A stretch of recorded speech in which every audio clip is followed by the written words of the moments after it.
Hello students, welcome my YouTube channel শিক্ষা সঙ্গম। পশ্চিমবঙ্গ সরকার থেকে ওবিসিদেরকে নিয়ে আবারও একটি নোটিশ চলে এলো। তো এই নোটিশে কি বলা হয়েছে তাই এখন তোমাদের জানাবো। তো তোমরা ভিডিওটি অবশ্যই শেষ পর্যন্ত দেখো ও যারা এখনো চ্যানেলটিকে সাবস্ক্রাইব করে রাখোনি তারা অবশ্যই চ্যানেলটিকে সাবস্ক্রাইব করে দিও। দেখো, এটা হলো তোমাদের অফিসিয়াল নোটিশ। এটা তোমাদের 29/5/2026 অর্থাৎ 29শে মে কিন্তু প্রকাশ করা হয়েছে। দেখো, গভর্নমেন্ট অফ ওয়েস্ট বেঙ্গল অর্থাৎ পশ্চিমবঙ্গ সরকার থেকে কিন্তু এই নোটিশটা পাবলিশ করা হয়েছে।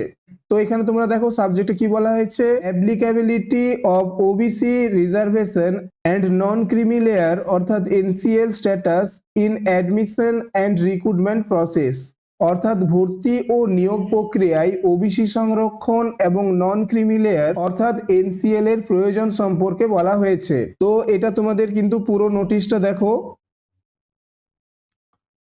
তো তোমাদের এখন আমি বলবো এই নোটিশে কি বলা হয়েছে। তো এখানে বলা হয়েছে পৈতৃক ওবিসি শংসাপত্র থাকলেই স্বয়ংক্রিয়ভাবে ওবিসি সংরক্ষণের সুবিধা পাওয়ার যোগ্যতা জন্মায় না। অর্থাৎ তোমার বাবা যদি ওবিসি থাকে এবং সেই সূত্রে তুমি যদি ওবিসি হয়ে থাকো তবেই যে তুমি ওবিসি সংরক্ষণের সুবিধা পাবে সেটা নয়। তোমাকে অবশ্যই ওবিসির সাথে কিন্তু এনসিএল অর্থাৎ নন ক্রিমি লেয়ারের অন্তর্ভুক্ত থাকতে হবে। অর্থাৎ উপযুক্ত কর্তৃপক্ষ দ্বারা জারি করা একটি বৈধ ওবিসি প্লাস এনসিএল শংসাপত্রের অধিকারী প্রার্থীরাই এই সংরক্ষণের সুবিধা পাবে। তো দেখো, এই নিয়ে পশ্চিমবঙ্গের যে সব রিক্রুটমেন্ট বোর্ডগুলো রয়েছে, ঠিক আছে, তোমরা ভালো করে দেখো। এই দেখো 11টা টোটাল রিক্রুটমেন্ট বোর্ড রয়েছে। তো তাদেরকে এই ব্যাপারে নির্দেশ দেওয়া হয়েছে। তো তোমাদের আপকামিং সমস্ত এক্সামে কিন্তু শুধু ওবিসি সার্টিফিকেট থাকলেই হবে না, ওবিসি এর সাথে এনসিএল যুক্ত থাকতে হবে, তবেই কিন্তু তোমাদের ওবিসি সার্টিফিকেট বৈধ হবে।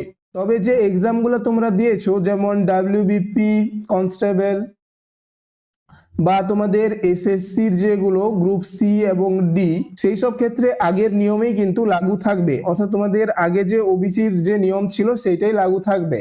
তবে তোমাদের যে আপকামিং সমস্ত এক্সামগুলো আসবে সেই এক্সামগুলোতে ওবিসি সার্টিফিকেট থাকলেই হবে না, তার সঙ্গে কিন্তু এনসিএল যুক্ত থাকতে হবে। ঠিক আছে, এনসিএল যুক্ত থাকতে হবে। এবং এই যে এক্সামগুলো তোমরা দিয়েছো সেগুলোই কিন্তু তোমরা 17% রিজার্ভেশনেই পাবে। যারা ওবিসি রয়েছে ওবিসির 17% রিজার্ভেশনেই পাবে এবং ওবিসি এ বিয়েই থাকবে। তবে তোমাদের যে আপকামিং এক্সামগুলো আসবে সেগুলোই কিন্তু তোমরা 7% রিজার্ভেশন পেতে চলেছো। অর্থাৎ তোমাদের ক্ষেত্রে এই 7% রিজার্ভেশনটা থাকবে। এবং বাকি যারা রয়েছে অর্থাৎ যারা ওবিসির সঙ্গে যাদের এনসিএল নেই, ঠিক আছে, ওবিসির সাথে যাদের এনসিএল থাকবে না তারা কিন্তু জেনারেল কাস্টে ট্রান্সফার হয়ে যাবে, অর্থাৎ তারা কিন্তু জেনারেল হয়ে যাবে।